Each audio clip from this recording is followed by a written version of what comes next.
Hello friends, आज हम बनाने जा रहे हैं टेस्टी सा करेले का भरवा। और उसको बनाने के लिए हमने ले लिए हैं कुछ करेले और उसे अच्छे से पील ऑफ कर लेंगे। पील ऑफ करना इसीलिए ज़रूरी है क्योंकि इसके ऊपर का सरफेस बहुत ही रफ़ होता है, तो जब बनेगा तो स्मूथ नहीं रहेगा। इसीलिए हम इसे हटा लेंगे। सारे करेलों के छिलके को हटाने के बाद इस पर हम कट्स लगाएंगे और इसके बीजों को निकाल लेंगे, क्योंकि इसके बीजों के से ही हम अंदर के स्टफिंग को बनाएंगे।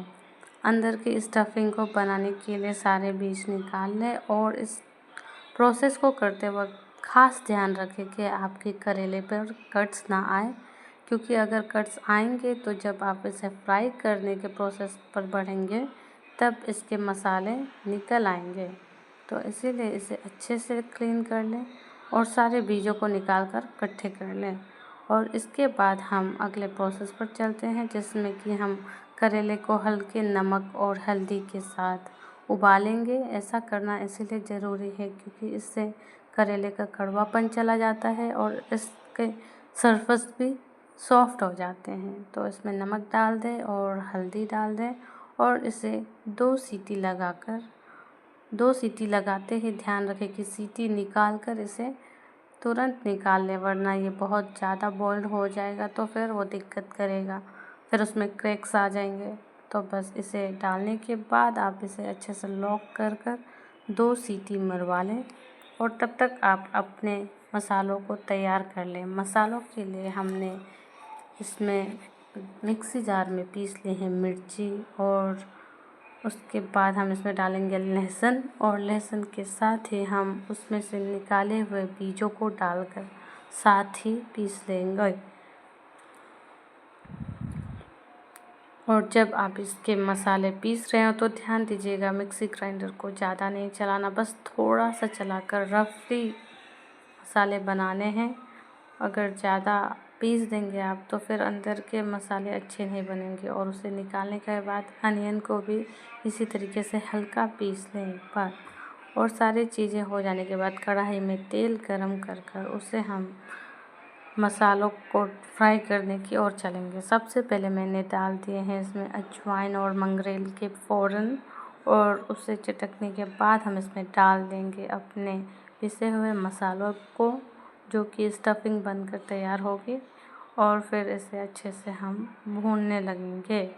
और इसी प्रोसेस के दौरान हम इसमें सारे मसाले भी ऐड कर देंगे। सबसे पहले सॉल्ट जाएगा और सॉल्ट को डालते ही हम इसमें और भी मसाले डाल देंगे, जैसे कि टर्मरिक पाउडर, और इसके साथ ही इसमें हम डालेंगे धनिया पाउडर।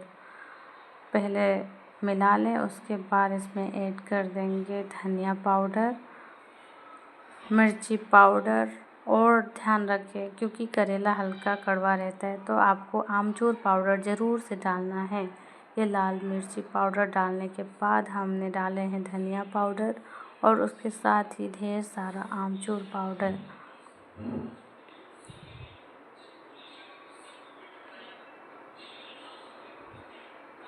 हमने इस सारे प्रोसेस में 2 स्टेप्स का ध्यान रखना है जो कि करेले को कड़वा होने से बचाएगा। वो है पहला, जो उसे कुकर में हमने उबाला था, और दूसरा ये आमचूर पाउडर। फिर हम मसाले को इतना भूनेंगे कि वो तेल छोड़ दे। तेल छोड़ने का मतलब है मसाले अच्छे से पक गए हैं।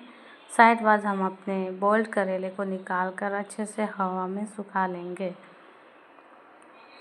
क्योंकि तलते वक्त पानी रहने पर दिक्कत आ सकती है। तो इसलिए हमने अपने बॉइल्ड करेले को निकाल कर अच्छे से हवा में ड्राई एयर कर सुखा लिया। और उसके बाद हम अपने स्टफिंग जो रेडी हो गई थी उसे फिल कर अच्छे से सारे करेले को तैयार कर लेंगे।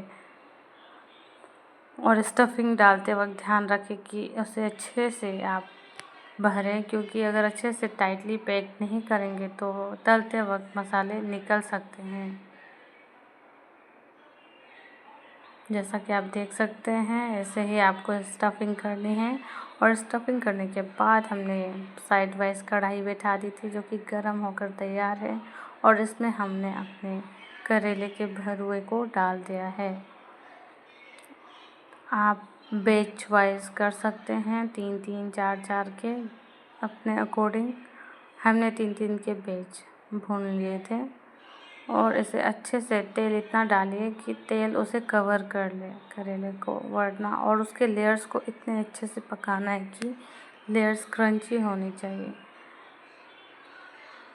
और ऐसे पलट पलट कर उसे चारों ओर से अच्छे से भून लेना है। और ये ज़रूर से ध्यान रखें कि इतने सॉफ्ट हाथों से पलटे कि अंदर के मसाले बाहर आने नहीं चाहिए।